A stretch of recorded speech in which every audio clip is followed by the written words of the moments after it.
ఒకటి బుద్ధుడు జన్మించడం తామర పువ్వుతో సూచిస్తారు. 2 ఇంటి నుండి వెళ్ళడం గుర్రంతోనూ, 3 జ్ఞానోదయం పొందడం బోధి వృక్షంతోనూ, 4 ఐదుగురికి సారనాథులు బోధించడం ధర్మచక్రంతోనూ, 5 మరణించడం స్తూపంతో సూచిస్తారు. ఆంధ్రప్రదేశ్లో బౌద్ధ స్తూపాలున్న ప్రదేశాలు వరుసగా అమరావతి, దీపాల దిన్నె లేదా వజ్రాల దిన్నె, జగ్గయ్యపేట, భట్టిప్రోలు, నాగార్జునకొండ, ఘంటసాల, గుమ్మడిదొర్రు, చందవరం, ప్రకాశం ముఖ్యమైనవి. చైత్యాలు బౌద్ధ భిక్షువుల ప్రార్థనా మందిరాలను చైత్యాలు అంటారు. ఇండియాలోనే గుంటుపల్లి, పశ్చిమ గోదావరి జిల్లాలో చైత్యాలు ఇటుక రాతితో నిర్మించారు. ప్రకాశం జిల్లా దూపాడులో మహాచైత్యం ఉంది. ఇంకా చైత్యాలున్న ప్రాంతం నాగార్జునకొండ. ఈ క్రింది వానిలో పశ్చిమ దక్కన్ మహారాష్ట్ర నిర్మించబడిన అందమైన, సుందరమైన, అత్యున్నత సాంకేతిక విలువలతో కూడిన చైత్యం ఎక్కడుంది అని అడిగారు. జవాబు కార్లేలో ఉంది. విహారాలు బౌద్ధ భిక్షువులు నివసించే ఇండ్లు. ఇవి ఎక్కువగా నాగార్జునకొండ వద్ద ఉన్నాయి. బౌద్ధ భిక్షువులు వర్షాకాలం 4 నెలల పాటు ఈ విహారంలో ఉండేవారు. దానిని వస్స అని పిలిచారు. ఈ విహారాలకు కేంద్రం నాగార్జునకొండ. ఆంధ్రప్రదేశ్లో స్తూపాలు, ఆరామాలు, విహారాలు, చైత్యాలు ఇవన్నీ ఒకే చోట ఉన్న ప్రాంతం నాగార్జునకొండ. వీటిని 8వ శతాబ్దానికి చెందిన శంకరాచార్యుల వారు పతనం చేశారనేది వాదం. శాతవాహనుల కాలంలో రాణులకు మాత్రమే పరిమితమైన బౌద్ధం తర్వాత వచ్చిన ఇక్ష్వాకుల కాలంలో బాగా రాజాదరణ పొందింది. శాతవాహనుల బౌద్ధం వివరంగా శాతవాహనులు ఆంధ్రాలో బౌద్ధ శాఖలు. బుద్ధుని జీవిత కాలంలోనే బౌద్ధ సంఘాలలో భిన్నాభిప్రాయాలు, చీలికలు తలెత్తినట్లు బౌద్ధ గ్రంథాల్లో ఉంది. వైశాలిలో జరిగిన 2వ బౌద్ధ సంగీతిలో మొదటిసారి పెద్ద చీలిక వచ్చింది. బుద్ధుని మహాపరినిర్వాణం తర్వాత 116 ఏళ్లకి అశోకుని కాలంలో 3వ సంగీతి జరిగింది. ఉజ్జయిని బౌద్ధ భిక్షువులు 10 నూతన ఆచారాలతో దశావత్తుని నిమగ్నం అవడం వల్ల ఈ సంగీతి అగత్యం ఏర్పడిందని అంటారు. వాటిని సంప్రదాయానుసారులైన సన్యాసులు ఆమోదించలేదు. అయితే కారణం ఇది కాదని మహాదేవ ప్రతిపాదించిన పంచసూత్రాన్ని గురించి చర్చించేందుకు సంగీతి ఏర్పాటైందని మరో భావన ఉంది. దీన్ని భవ్య, వసుమిత్ర, వినీతదేవ, టిబెట్ చరిత్రకారుడు తారనాథ్ బలపరుస్తున్నారు. దశావత్తుని ఒట్టి క్రమశిక్షణాయుతమైంది. మహాదేవుని పంచసూత్రాలు సిద్ధాంతపరమైనవి. ఈ 2 రకాల అభిప్రాయాలని ఒకలా వివరించవచ్చు. క్రమశిక్షణ సూత్రాలతో జీవిక ప్రారంభమైంది. త్వరలోనే సైద్ధాంతిక విభేదాలు చోటు చేసుకున్నాయి. మహాసంగీతులు గురు సిద్ధాంతాలని పునఃశోధించడానికి సిద్ధమయ్యారు. మహాదేవ ఈ సంగీతులో అర్హతులకు సంబంధించి 5 సూత్రాలని ప్రతిపాదించాడు. వాళ్ళు సంఘం 2 శాఖలుగా చీలేటట్టు చేశారు. ఆ శాఖలు మహాసాంఘికాలు, స్థిరవారవాదులు. మహాదేవుని ప్రతిపాదనల్ని ఉధృతంగా సమర్థించిన వైశాలి సన్యాసులు స్థవిర పెద్దల సంఘం నుంచి విడిపోయారు. ఓ కొత్త శాఖను ప్రారంభించారు. మహాసాంఘికుల శాఖ అని దానికి పేరు పెట్టారు. అశోక చక్రవర్తి పాటలీపుత్రంలో 3వ సంగీతి ఏర్పాటు చేశాడు. ఆ సంగీతిలో థేరవాదులు లేదా విభజ్యవాదులు ఆధిపత్యం సంపాదించారు. మొగ్గలిపుత్తు తిస్స అధ్యక్షతన అది జరిగింది. మిగిలిన వాళ్ళని సంఘం నుంచి బహిష్కరించారు.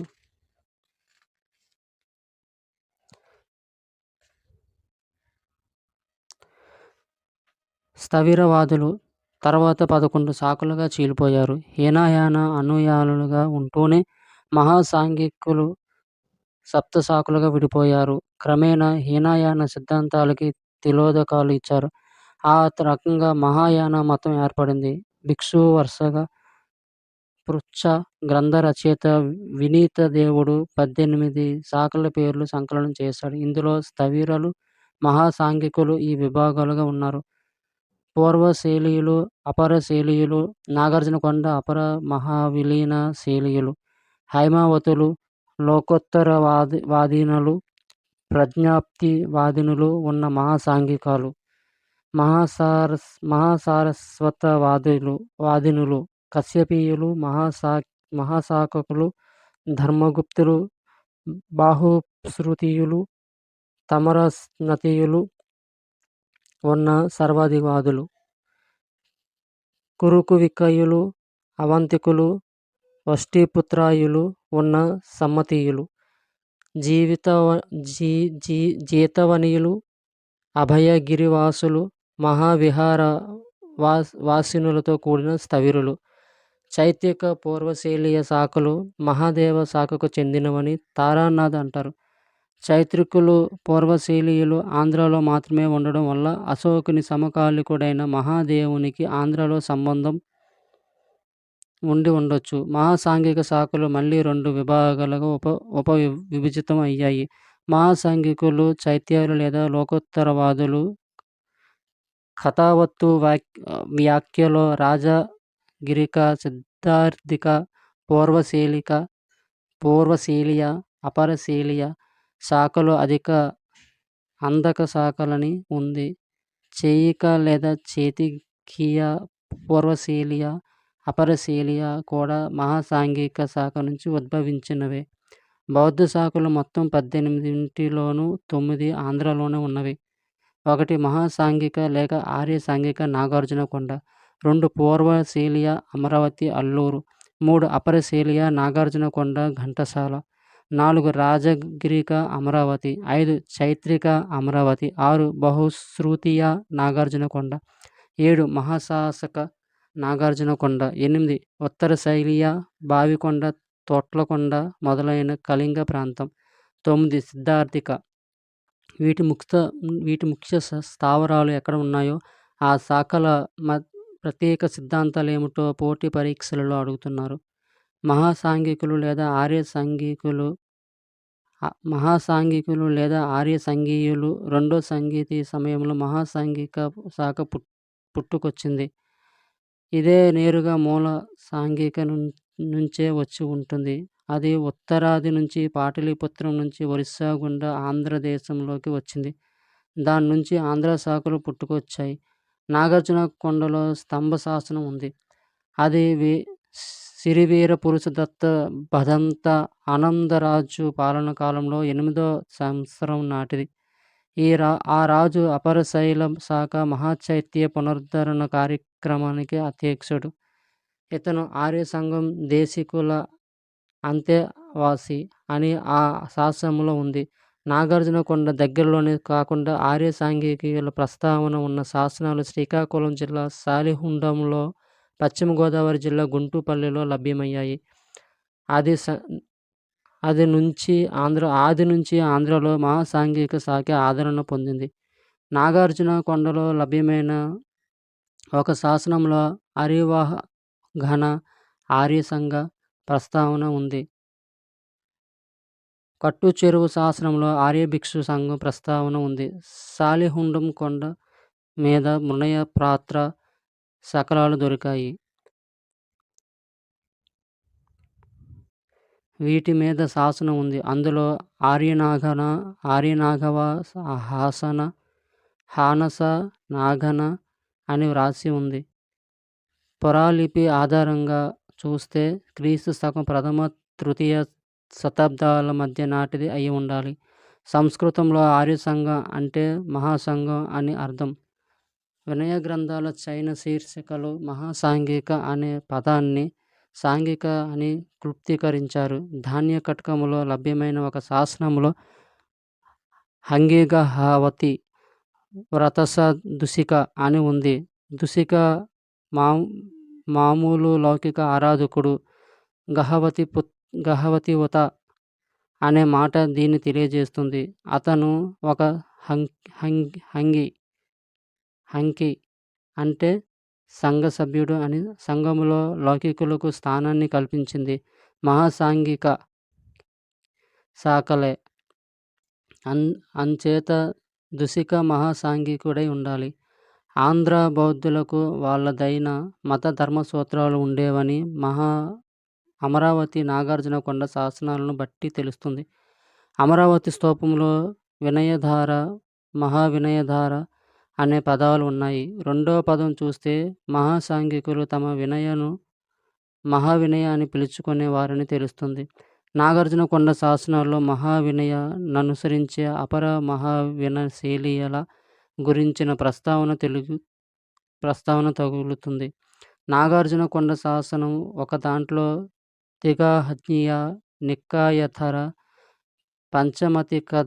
పంచమతికథర అన్న ప్రస్తావన ఉంది. పాళీ సాధారణంగా థేరవాదానికి చెందింది. ఇందులో ధర్మధార, వినయధార, మతికధార ప్రస్తావనలున్నాయి. కానీ నికాయధార ప్రస్తావనలు లేవు. బౌద్ధ సన్యాసులను విభాగించేటప్పుడు బుద్ధమేగుడు దిగశ్చనలు, మధ్య చనకులు, సంయుక్త చనకులు, అగుంతర చనకులు అని విభాగం చేశాడు. కానీ నికాయధారులు ప్రస్తావన చేయడు. అందుచే శాసనములో ఉన్న నికాయధార అంటే థేరవాద శాఖకు చెందని బౌద్ధ శాఖకు సంబంధించింది అనుకోవాలి. కాబట్టి అది మహాసాంఘిక శాఖ అయి ఉండాలి. మహాసాంఘికులకు వాళ్ళ సొంత అభిధమ్మం ఉండేదని, కానీ అది పంచభాగాలుగా ఉందని పంచమంతిక హ్యుయన్సాంగ్ రాశాడు. ఇదే ఆధారం. వాళ్ళ వినయ కూడా 5 భాగాలుగాను ఉంది. అసలు వినయ సముచిత స్థానం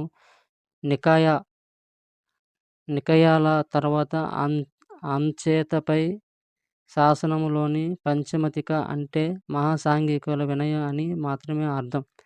థేరవాదులకి మహాసాంఘికులకి మధ్య 2 ముఖ్యమైన సిద్ధాంత విభేదాలు ఉన్నాయి. మొదటిది, థేరవాదులు అష్టదీప అష్టసరగి నమ్ముతారు. అంటే స్వయందమనం, అంధకులు పుణ్యాన్ని ధారపోయడం భావాన్ని పెంపొందించారు. శాసనాలు దీన్ని ధృవపరుస్తున్నాయి. రెండవది, అంధకులు నిర్వాణం అనే సానుకూల నిర్దిష్ట స్థితి అన్న భావనతో ఉంటారని,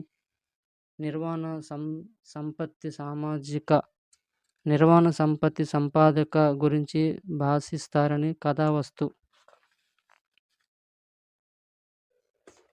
చెబుతుంది. నిర్వాణం స్వయం సాధన అని, పరమ ఆనందాన్ని కలిగించే వస్తువు కాదని భావించే థేరవాదులకి ఇది ఎంతమాత్రం మింగుపడదు. అంచేత నిర్వాణ సంపత్తి సంపాదక అన్న దాన్ని మహా సాంఘికులు తప్ప మరే శాఖ ప్రకటించలేదు.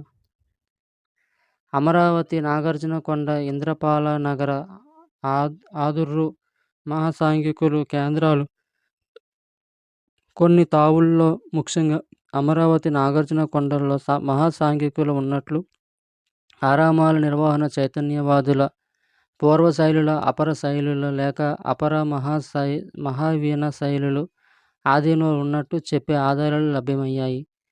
చైత్యవాదులు పూర్వశైలులు, అపర శైలులు లేక మహాసాంఘికుల నుంచి పుట్టుకొచ్చారన్న భావం సహేతుకం అని తోస్తుంది. వీటిలో చైత్యవాదులచే ప్రాచీన శాఖ, శైల శాఖలు, స్థానిక అంతరాలు ఈ అభిప్రాయానికి ఒక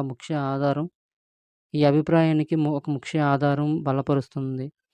అది వసుమిత్రుని 18 శాఖల గ్రంథాన్ని చైనా అనువాదం 15వ అధ్యాయంలో ఇలా ఉంది. మహాదేవుని ధర్మవిరుద్ధ మతాన్ని సమర్థించే అనుయాయులు 200 ఏళ్ల మధ్యకాలంలో మత సన్యాస దీక్షను తీసుకొని మౌంట్ అబూ చైత్యంలో నివాసం ఏర్పాటు చేసుకున్నారు. మహాసాంఘికుల నుంచి మళ్ళీ 3 ఇతర శాఖలు పుట్టుకొచ్చాయి. అవి చైతిక, అపర, ఉత్తర శైల శాఖలు. చైతికలే శైలీయులని, అంధక శాఖలని ప్రసిద్ధి చెందాయి. మహిషాసక శాఖ రాజగృహాలలో జరిగిన మొదటి బౌద్ధ సంగీతి తర్వాత క్రీస్తుపూర్వం 483 గాని 487 గాని మహిషాసక శాఖలు ప్రసిద్ధి చెందాయి. అంటే ఈ శాఖ ఆవిర్భావం మహాసాంఘికుల కంటే ముందే జరిగిందన్నమాట. మహిషాసక వినయపూర్వ అనే వ్యక్తికి ప్రత్యేకించి పెద్దపీట వేసింది. ఆయన తన అనుయాయుల్ని మహిషాసుక శాఖగా నడిపించాడు. బుద్ధుణ్ణి కలుసుకోవడానికి బావరి పంపిన శిష్యుల్లో ఆయన ఉన్నాడు. పరయనవగ్గ సుత్తినిపాట బావరి 16 మంది శిష్యుల్ని బుద్ధుని కలవడానికి పంపించాడు. వాళ్ళలో ఒక్క పింగియ మాత్రమే వెనక్కి తిరిగి వచ్చాడు. మిగిలిన వాళ్ళు ఏమయ్యారో తెలియదు. ఇది ముఖ్యమైనది. పూర్వస్త్రీ వస్తిలోనే దిగబడిపోయి ఉంటాడు. దరిమిల ఆ సోపాన శ్రేణిలో ప్రాముఖ్యం పొంది ఉంటాడు. అది మహిషాసుక అంతముందు శాఖ సీలోన్ వెళ్ళింది. ఆంధ్రదేశం గుండానే వెళ్ళి ఉండాలి. నాగార్జునకొండ శాసనంలో ప్రస్తావితం అయిన మహిషాసుకులు ఆ శాఖ వారసులై ఉండాలి. గుంటుపల్లి దాన శాసనంలో బలగోమ మండప దానం చేసినట్టు ఉంది. ఇతను కళింగ మహిషన్ ప్రభువైన మహామేఘవాహనం వంశమహారాజు సిరిపద రాయసగాడు గుంటుపల్లిలోని బౌద్ధ ఆరామం విదుండ నగరం కావచ్చు. దీని ప్రస్తావన ఇక్ష్వాకు రాజు యెహోవల బాంతములు క్రీస్తుశకం 3వ శతాబ్దం కాలం నాటి తామ్రపత్ర దాన శాసనంలో ఉంది. ఇటీవలే అది పంతగండిగూడెం దగ్గర లభ్యమైంది. ఇది గుంటుపల్లి పరిసరాల్లో ఉన్న కాళ్ళ చెరువు శివారు. గుంటుపల్లి దాని పరిసర ప్రాంతాల్లో రాతిలో తొలుత బౌద్ధనహు విహార సముదాయం ఉన్నాయి. ఇవి మహిషాసుకుల రాజధాని అయిన పితుండ నగరంలో టాలెమీ చెప్పిన పిటుండియా భాగం అయి ఉండాలి. దీన్ని జైన మతావలంబి అయిన ఖారవేలుడు నేలమట్టం చేసి గార్ధబాలతో దున్నించాడు. పురాణాల్లో ప్రస్తావితం అయిన దక్షిణగిరి గుంటుపల్లి దగ్గర ఉన్న మహానగర పర్వతం ఒక్కటే కావచ్చు. ఇదే బహుశా మహిషాసుకుల ముఖ్య పట్టణం అయి ఉండొచ్చు. మహిషాసుకులు సారస్వతవాదులు సబ్బం అత్తి సిద్ధాంతాన్ని వ్యతిరేకిస్తారు. వర్తమానం మాత్రమే అస్తిత్వంలో ఉందని అంటారు. ఆ క్షణంలో సకల సంస్కారాలు నశించిపోతాయని, గర్భములోకి ప్రవేశించడమే మానవ జీవితానికి ఆది అంతం అని అంటారు. ఇంద్రియ పాదార్థిక అంగాలు అలానే చిత్త చైతసిక మార్పులకు గురవుతాయని అంటారు. వేరే రకంగా చెప్పాలంటే నిజమైన అంశాలు ఏమీ లేవు. వాళ్ళు బుద్ధిని విశేషణాలను సందేహించారు. బహుశా థేరవాదులాగా ఆయన మామూలు మానవ మాత్రుడని భావిస్తారు. ఈ సిద్ధాంతాలు మహాసాంఘికుల సిద్ధాంతాల లాంటివేనని సారస్వతవాదులు శాఖ అయినా గాని ఇవి ఒకటేనని వసుమిత్రు అంటారు. వాళ్ళ పని చెబుతున్న సిద్ధాంతాలు ఇవి. 1. బుద్ధుడు సంఘంలో చేరి ఉన్న బుద్ధునికి అర్పించే కానుకలన్నా సంఘానికి చేసే దానాలే మరింత పుణ్యప్రదాయకం. 2. స్తూపాలకి చేసే దానాలు పుణ్యప్రదం. ఇది శైల శాఖల అభిప్రాయానికి విరుద్ధం. 3. శ్రవకాయన బుద్ధాయన విముక్తి మోక్షం ఒకటే. అయితే దానికి చేర్చే మార్గాలు భిన్నం కావచ్చు. 4. పంచ అతీంద్రియ శక్తుల్ని మతభ్రష్టుడు సిద్ధింపజేసుకోలేరు. 5. అర్హత శరీరం పరిశుద్ధం అనాస్తవ. 6. సత్యావిష్కరణ అభిసమయ క్రమశ కాదు, ఒక్కసారే జరుగుతుంది. ఇది సారస్వతవాదుల అభిప్రాయానికి భిన్నం, కానీ థేరవాద సిద్ధాంతంలో ఏకీభవిస్తుంది. చైతిక శాఖ. చైత్యకులు కొంతకాలం పాటు యావత్ దక్షిణ పథంలోనూ మహా ప్రభావంతో వెలిగారని అమరావతి, అజంతా, నాసిక్, జున్నార్ శాసనాలు ధృవపరుస్తున్నాయి. ఈ శాఖ బుద్ధుని మహాపరినిర్వాణం తర్వాత 200 ఏళ్లకి ఆవిర్భవించిందని అంటూ ఉంటారు. ఓ రెండో మహాదేవుడు దీని ప్రవక్త అంటారు. దాదాపు అన్ని పంచసూత్రాలను అంగీకరించాయి. ఈ శాఖ వ్యవస్థాపకుడైన మహాదేవుడు అశోకుడు మహిష మండలానికి పంపిన మహాదేవుడేనని కొంతమంది పండితులు అంటారు. చైత్యవాదంలో ప్రధాన సూత్రం చైత్యాన్ని ఆరాధించడం. అందుకే ఆ పేరు వచ్చింది. చైత్య అన్న నామం అమరావతిలో ప్రతిష్ఠించిన చైత్య లేదా మహాచైత్యం వల్ల వచ్చింది అని రామచంద్రన్ 1939లో అంటారు. బౌద్ధుని నిర్వాణం తర్వాత ఆయన అవశేషాల మీద స్తూపాలు నిర్మితమయ్యాయన్నది ప్రసిద్ధమే. చైత్యాన్ని నిర్మించడం, ఆరాధించడం ప్రాచీనుల ఆరాధన పార్శ్వంగా ఎప్పటినుంచో ఉంది. ఆంధ్రదేశ యక్షులు అలాంటి ఆరాధకులు. వాళ్ళే తొలి బౌద్ధ అనుయాయులు. చైత్యక పదం అది పుట్టిన నాటి నుంచి ఆంధ్రలో వర్ధిల్లింది. ఈ గడ్డ మీద తొలినాళ్ళ నుంచి ఉన్న మహా చైత్యాలలో అమరావతి, భట్టిప్రోలు దగ్గర నున్నవి కొన్ని. శైల శాఖలు. చైత్యకులు శైల శాఖలుగా ఉపవిభజన చెందారు. వాళ్ళ చైత్యాలు మహారాజు కొండ శిఖరాల మీద ఉండడం వల్ల వాళ్ళని పూర్వశైలులు, అపర శైలులు, ఉత్తర శైలులు, రాజగిరికలు మొదలైన పేర్లతో వ్యవహరిస్తారు. వాళ్ళు భారీ చైత్యాలని ఆరాధించడం వల్ల తమని తాము శైలులమని పిలుచుకున్నారని, ఈ భారీ చైత్యాలు రాజగృహంలో ఉన్న వాటిని పోలి ఉంటాయని అంటారు. ఈ అభిప్రాయాన్ని సాహిత్యంలో చైత్యానికి పర్యాయ పదం శైలు అనే పదాన్ని వాడటం బలపరుస్తుంది. వసుమిత్రుడు ఉత్తర చేతీయులు, అపర చేతీయులు అన్న పదాల్ని వాడాడు. వీటినే భవ్య, పూర్వశిల, అపరశిల అన్నాడు. అందచే శైల, చైత్య అనే మాటల్ని సమానార్థంగా వాడేవారు. మహావంశ, దీనవంశాల ప్రకారం బుద్ధుని తర్వాత 2వ శతాబ్దంలో పూర్వశైల, అపరశైల శాఖలు పుట్టుకొచ్చాయి. బహుశా క్రీస్తుపూర్వం 340 ప్రాంతంలో క్రమంగా అమరావతి, శ్రీపర్వత వాటి కేంద్రాలు. ధాన్యకటకం తూర్పున, పశ్చిమాన ఉన్న వాళ్ళమని వాళ్ళు పిలుచుకున్నారు. ధాన్యకటకం బహుశా శాతవాహనుల రాజధాని, చైత్యకవాద కేంద్రం అది. అక్కడనే అది ఆవిర్భవించింది. ధాన్యకటకం, శ్రీపర్వత బౌద్ధ సన్యాసులు క్రమంగా ఒకళ్ళనొకళ్ళు అపర శైలులని, సర్వశైలులని వ్యవహరించుకొని ఉంటారు. కాలక్రమేణా ఆ పేర్లే స్థిరపడ్డాయి. ఈ రెండింటినీ గొప్ప బౌద్ధ కేంద్రాల్ని మంజుశ్రీ మూలకల్ప ప్రస్తావిస్తుంది. చైత్యకులని పుణ్యాన్ని దారిపోయడం వల్ల చైత్యకులకి పుణ్యాన్ని దారిపోయడం వల్ల నమ్మకం ఉంది. ఆ రకంగా బంధుమిత్రుల ఒకళ్ళు చేసిన పుణ్యం నుంచి లబ్ధి పొందవచ్చు. స్తూపాన్ని ప్రతిష్ఠించడం ద్వారా, ఆరాధించడం ద్వారా పుణ్యాన్ని సంపాదించుకోవచ్చు. ప్రతి గ్రహీత బంధువుల పుణ్యం కోసం, సకల విశ్వ శ్రేయస్సు కోసం చేసిన దానాల గురించి చాలా శాసనాలు తెలియజేస్తున్నాయి. చైత్యాలు పర్వత శిఖరం మీద స్థాపితం కావడం వల్ల, వాటి వ్యవస్థాపకుడు మహాదేవ అక్కడ నివసించడం వల్ల, వాటి స్థాపన, అలంకరణ, ఆరాధన మీద వాళ్ళు పట్టుగా ఉండడం చేత శాఖకు ఆ పేరు వచ్చింది.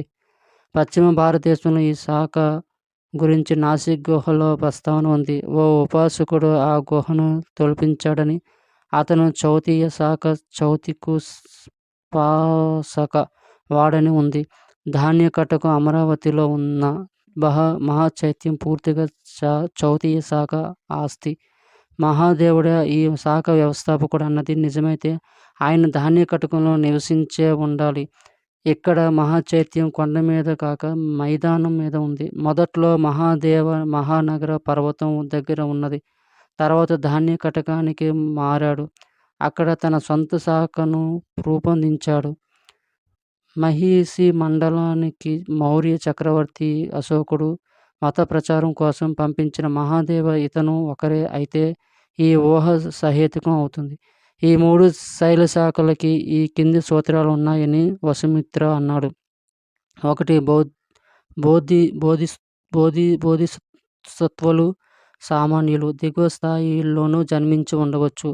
2. చైత్యానికి అందించే ప్రసాదాలు తప్పనిసరిగా మహాపుణ్యం కానక్కర్లేదు. ఈ సూత్రాలు మహాసాంఘికులలోని ఒక శాఖ వాళ్ళ సూత్రాలకి, పూర్వశైల లేక చైత్యకుల సూత్రాలకి శుద్ధ విభిన్నంగా ఉన్నాయి. వసుమిత్రుని దృష్టిలో తర్వాత వచ్చిన శైల శాఖలే ఉండి ఉంటాయి. అంటే అపరశైల, చైత్యశైల, ఉత్తరశైల, పూర్వశైల ఉండి ఉండదు. కుక్కుటిక శాఖ కుక్కిటిలే, గోకులి దిక్కులుగాను ప్రసిద్ధులు.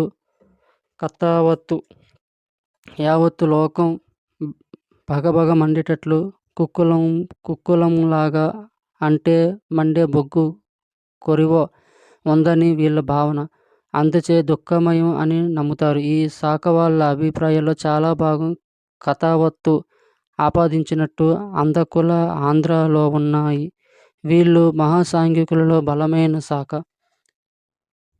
బుద్ధుని ఆ తర్వాత 2వ శతాబ్దంలో మహాసాంఘిక శాఖ ఏ వ్యవహారిక లోకోత్తర కుక్కుట గోకులిక బహుశ్రుతీయ ప్రజ్ఞాప్తివాదు వీటి తర్వాత కొంతకాలానికే శైల శాఖలు వచ్చాయి. శాఖలుగా చీలిందని బాపట్ అభిప్రాయం. బహుశ్రుతీయ శాఖ పాళీ మూలాల ప్రకారం బహుళీయ. బౌద్ధంలోని శ్రవకాయన మహాయాన శాఖలు రెండింటినీ పునరైక్యం చేయడానికి బహుశ్రుతీయులు నడుం కట్టారని పరమార్థం అంటారు. దీని వల్ల ప్రధాన సూత్ర గ్రంథం అయిన హరివర్మ సత్యసిద్ధ శస్త్ర బలపరుస్తుంది. ఇది ప్రాచీన నూతన సిద్ధాంతాల విశ్వాసాల సమ్మిశ్రితం. హరివర్మ బుద్ధకాయ ధర్మకాయ భావనలని అనుసరించాడు. బుద్ధుని సంపూర్ణ సర్వతత్వాన్ని అతను గుర్తించలేదు.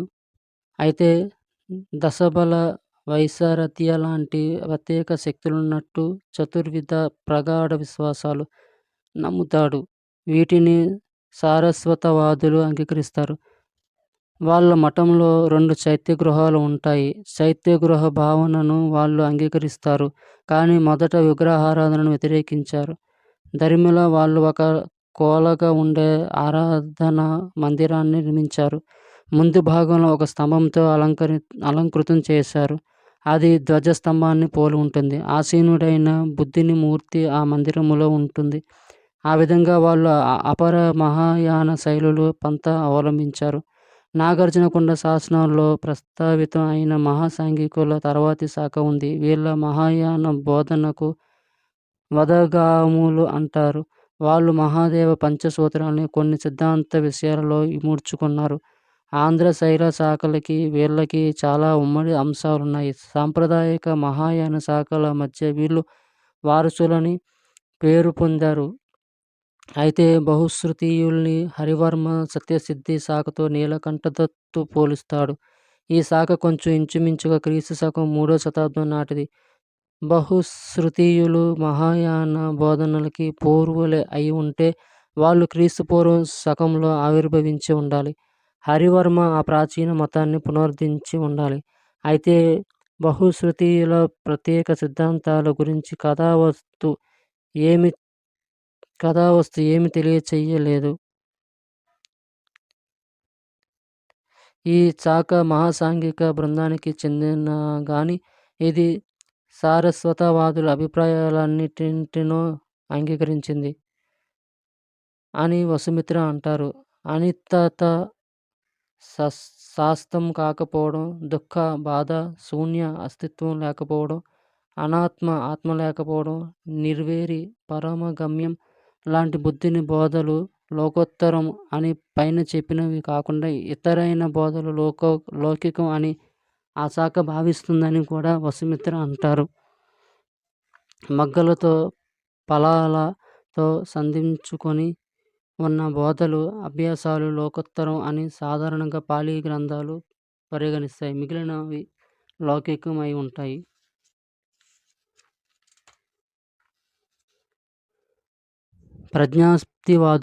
ప్రజ్ఞాప్తివాదుల సిద్ధాంతాలు ఇవి. 1 స్కందాలు దుఃఖ అనుషంగికం కావు. 2 12 అయతానాలు యథార్థం కావు. 3 మీకు ఆర్యమార్గం సిద్ధించిన మృత్యువు ప్రాప్తించిన కర్మను బట్టే అవి జరుగుతాయి. పీఠకాలలో పొందుపరిచినట్లు బుద్ధుని బోధనల్ని నామమాత్రం ప్రజ్ఞప్తి అనుచానం సంవృత్తి అని నిమిత్తం హేతుఫల అని ఏర్పాటు చేసి ఉండాలి అని ఇది చెబుతుంది. ఈ శాఖ బహుశ్రుతీయులతో విభేదిస్తుంది. అయితే సారస్వతవాదులు భావాలతో కంటే ఎక్కువగా మహాసాంఘిక శాఖ భావాలతో సమిస్తుంది.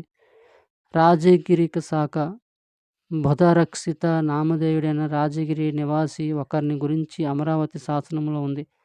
అతను బహుశా పునరుద్ధరణ పర్యవేక్షకుడై ఉంటాడు. వేదిక సమ వేదిక వేదిక నవకామశాఖ వేదిక నవకామకాస ఈ రాజగిరి కృష్ణా జిల్లా గుడివాడ అని కొందరు అంటారు. అయితే దీని ప్రాచీన నామం గృధ్రవాటికగా ఉంది. కథావత్తులో ఈ రాజగిరిక సిద్ధాంతికలకు సంబంధించినవి అని భావించే కొన్ని ప్రత్యేక సిద్ధాంతాలు ఉన్నాయి. వసుమిత్ర ప్రస్తావనలో ఇవి లేవు. ఒకటి మరో దానికి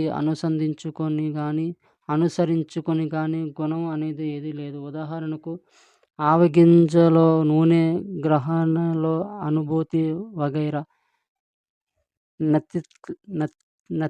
నదిత్లేచి దమ్మ కేహాచి దమ్మని సంగహిత లేదా సంపయుక్త అంటారు. 2 పూర్వం ఉండే దృష్టికి అనువృత్తి ఉంటుంది.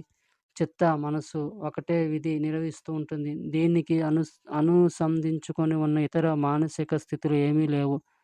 నతి చేతసివో ధమో 3 ఓ దానం పాదార్థికం కాదు. అసలు ఆ దానం చేయదలిచిన చిత్తమే నిజమైన దానం ఇవ్వడం. చేతసికోధమో దానంతి 4 పుణ్యాలు సంచితం అవుతూ ఉంటాయి. ఆ సంచిత ఫలాన్ని తదనంతర జీవితంలో అనుభవిస్తారు. ఇదో దిమేనదత్తయోపంతి పుణ్యాలు రాశి వృద్ధి చెందుతూనే ఉంటుంది. భిక్షువులకు ఉడువులు, ఇతర వస్తువులు వగైరా దానాలు పౌనపుణ్యంగా చేస్తూ ఉండడం వల్ల పరిభోగమయ పుణ్యం పద్ధతి. 6 అర్హతలు అమృత్యువు పాలబడకూడదు.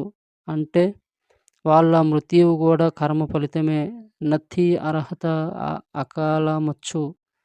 7 ప్రతిదీ కర్మవంశం. సబ్బం ఇదం కమ్మతో. 8 అనంతకాలం జీవించాలని రాసిపెట్టి ఉండే అలాగే జీవిస్తాడు. సంఘభేద కారకుడు, పాప విమోచన స్థానపరం అయినట్టు. కప్పం కప్పం తిథియ భాషా సాహిత్యం లిపి విజయ శాతకర్ణి నాగార్జునకొండ శాసనం సుమారు క్రీస్తు శకం 2వ శతాబ్దం. నకలు 1 నమో భాగవత అగపాగలన్ 2 రణోగోత మీ పుత్రస శ్రీ విజయన్ 3 తకన్సిన్ నవ ఆగిప 4 దివవేశ 5 కపూనిమ. విజయ శాతకర్ణి నాగార్జునకొండ శాసనం క్రీస్తుపూర్వం 2వ శతాబ్దం ప్రాంతం. వైదికం శాతవాహనుల అధికార మతం వైదికం. అలానే ద్రావిడ మతం కూడా వైదికం. వైదిక మత లక్షణాలు చూస్తే 1 ఈ రాజులు యజ్ఞాలు చేశారు. ఉదాహరణ 2వ శాతకర్ణి మరియు యజ్ఞశ్రీ శాతకర్ణులు. శాతవాహన రాజులు తమ పేర్ల ముందు వేదశ్రీ, శక్తిశ్రీ అని చేర్చుకోవడం. వైదిక ధర్మాలను పునరుద్ధరిస్తామని, వర్ణాశ్రమ ధర్మాలను కాపాడుతామని శాతవాహన రాజులు ప్రమాణం చేయడం. ద్రవిడ మత లక్షణాలు శివుని లింగ రూపంలో ఆరాధించడం. దీనికి ముఖ్యమైన ఉదాహరణ చిత్తూరు జిల్లా రేణిగుంటలో గుడిమల్లం శివలింగం. గుడిమల్లం తప్పనిసరిగా ప్రశ్న వస్తుంది. క్రీస్తుపూర్వం 2వ శతాబ్దం చెందిన శివలింగం ఇది. భారతదేశంలోనే అతి ప్రాచీనమైన శివలింగం ఇది. ఇక్కడ శివలింగం మానవ లింగాన్ని పోలి ఉంది. ఈ లింగంపై త్రిశూలధారి అయిన శివుడి శిల్పం చెక్కబడి ఉంది.